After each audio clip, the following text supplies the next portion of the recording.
Hi, welcome to Bonita's Kitchen and thank you for joining us.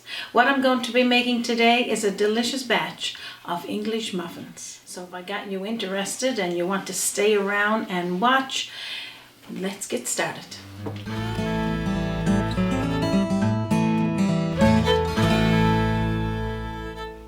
So what we're going to start here with first is half a cup of scalded milk. You could warm it in the microwave or you can do it on the stove top, but it's got to be room temperature after it cools down a bit. And 1 cup of warm water. So I'm going to pour this in together. And then I'm going to add into that 2 teaspoonfuls of yeast. You could use fast rising or traditional. Just toss it in there and just stir it around. And that's warm, lukewarm water and milk. That's all you need to do there. So while we're waiting for that to proof and rise just a little for 5 minutes, I got 4 cups of all-purpose flour here. So I'm going to toss 3.5 into my bowl and leave 1/2 for blending it all together. I got 3 tablespoonfuls of butter. You could use margarine, and I'm going to melt this. I got about 1/4 cup of cornmeal, and I got 1/2 teaspoonful of sea salt. So all I'm going to do here now is add in 1/2 teaspoonful of sea salt to the flour and just toss that in through. So while I'm waiting for the yeast to proof, I want to let you know that today's recipe is a viewer's request, and we've had many requests for English muffins because right now everybody seems to be wanting to bake and to make homemade meals. And for us here, me and Raymond, we love showing you our spin on it. And so let's get back to making our English muffins. So after your yeast is proofed, we're going to toss in our butter. So I'm saying 3 tablespoonfuls, but you could use a little bit more if you want it, and our yeast and milk and water all together. Toss it into the bowl. So after you put it into your bowl, start mixing it around with your wooden spoon or your hook on your mixer. So the reason for keeping 1/2 cup of flour back, I want to bring it all together. So like previous videos on making bread, mix your dough until it all comes together for about 3 to 4 minutes. And then after, using your hand to knead it and to bring it into a ball. So just start dusting in some of that extra flour and bringing it all together. Just like that. And remove any of the flour from the side. You want to bring it all in and use everything up. So what I'm going to do now, I'm going to clean the flour off my spoon and I'm going to start working it with my hand. So when you decide to make this recipe, just remember to take your time and give yourself, you know, the morning or the afternoon to do it, and have it for your breakfast or any time of the day, because we enjoy it with jam as well as having these English muffins with our egg and bacon. And the cornmeal is for frying it in. So I'll show you that as we go. So keep kneading it in through and twisting your bowl. So that's pretty much all you need to do there, is just keep adding the rest of the flour, and just for about a couple of minutes after you've mixed all your wet ingredients, just until you feel that the stickiness is gone, and like you said, cleaning the sides of the bowl. So now what I'm going to do is tell you how long you need to let it rise. So pretty much then, after you finish putting it together and turning it into a ball, we're going to cover it with a piece of parchment paper, of course, like in previous videos, and a towel.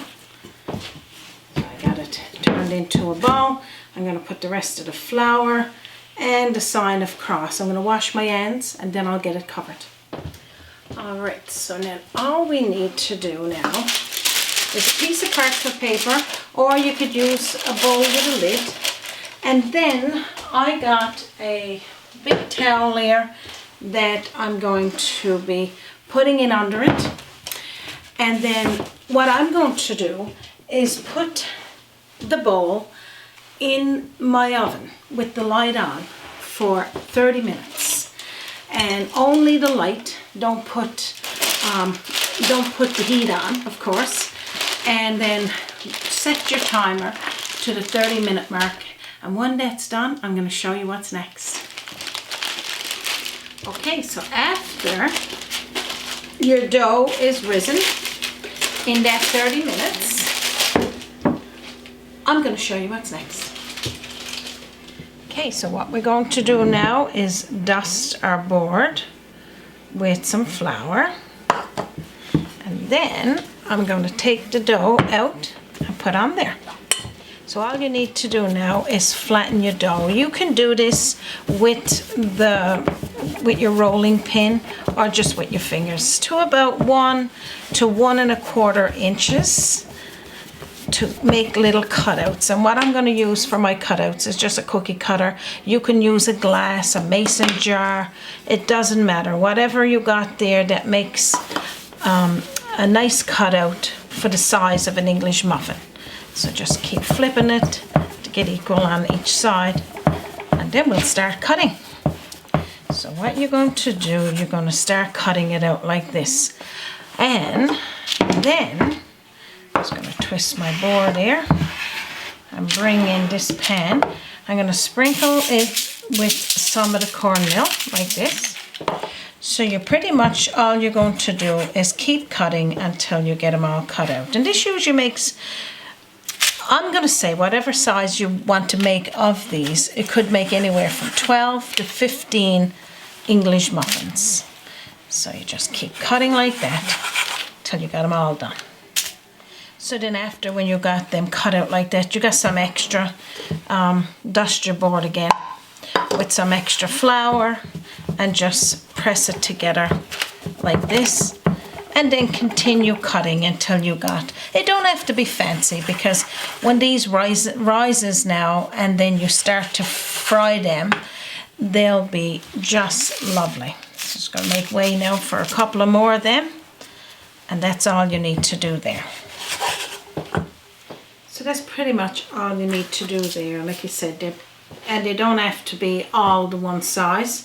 I'm going to give a little sprinkle over the top of them there now. And what I'm going to do, I'm going to reach for my parchment paper. I'm going to cover the English muffins now that they're cut out, and cover them with a towel as well. And then we're going to let them rise for 15 minutes. And then after, we're going to start frying them off into our frying pan. Okay, so after your English muffins have had the 15 minutes of rising, now what we're going to do, we're going to start frying them in the pan. So what you're going to do first is put a little bit of the cornmeal into your frying pan. Have your frying pan hot. And again, I like frying these in my cast iron frying pan, but today I'm just going to use this one on these side dampers. I really don't like using my cast iron to do it, but put about 3, 4 or 5 into the pan, and then let it start frying anywhere from 5 to 7 minutes on each side. I'll show you the first side when it is ready. Check them every so often, just give them a little twist. You don't want to keep them in one spot to burn, and keep it on a medium to low. You don't want it too high, because certainly you don't want it to burn until that 5 minutes or so is up. I'm going to move them around just a little there now and flip them over. So now just look, how delicious do they look. I mean, I can't wait to have one of these hot English muffins. Okay, so our first batch of English muffins are fried. I got some going on the back burner because I want to get them all equally done. I got a few here that I done in advance. I'm going to show you now what they look like and what I'm going to do with them. Now the house just smells absolutely amazing here. This is the hot ones that we just took off the frying pan. These are cooked last night, and of course I got one over here that was from last night that I made, that I got some crab apple jelly that we made, well, in 2018 is marked on this one, Raymond. Yeah. And just look how lovely it is. But now my favorite, the way I like to serve these, while I'm letting that one rest there, this is one that we done last night. I don't think that one's going to be resting over there too long. You can tell? Yeah, well, you're going to have to wait there now, Mr. Okay. H. And we are going to put this one for making a nice sandwich. Of course, everybody loves an English muffin with bacon and a fried egg. So what I'm going to do now is cut the one that we just fried.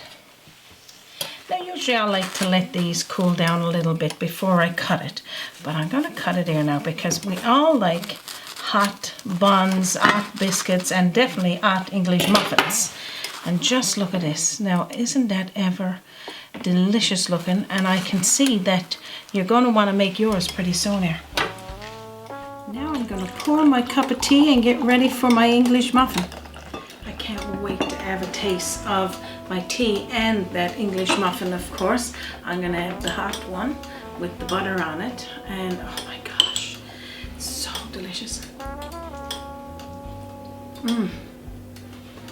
I'm sorry. Okay, come on, tell me how good it tastes. I don't want to talk with my mouth full. I'll have a taste of my tea and then I'm going to tell you. That was absolutely too good to eat. And I can't wait for you guys to make yours. I got English muffins here today. I got a feeling it's going to be gift wrapped on people's steps today. Those English muffins. Easy to make. Reminds me of our old-fashioned toutons we make here in Newfoundland and Labrador, and you fry them with butter. But these ears with the cornmeal, and gives it that nice crunchy outer taste. Of course, everybody knows what English muffin is, and I'm sure everybody enjoys it. I don't want to take any more of your time, but the recipe is going to be posted at the bottom of this link for you to get, and it'll also be available on www.bonitaskitchen.com. You can also visit us on our Facebook page, and we share viewers' pictures there of their meals they've cooked from Bonita's Kitchen, up and coming recipes, and as well old recipes we've posted over the years. And if you didn't already do so, don't forget to subscribe, because each time you subscribe you will get a notification letting you know that we just post a new video. So I'd like to say thank you to each and every one of you for joining us here today. Stay safe. From our kitchen to yours, you have a wonderful day.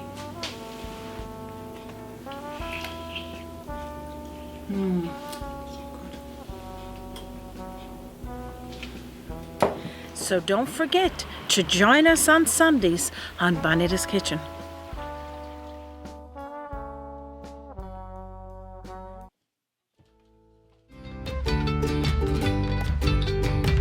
Join us by the sea, a journey in culinary, always an open door. Bonita's Kitchen to yours. Bonita's Kitchen.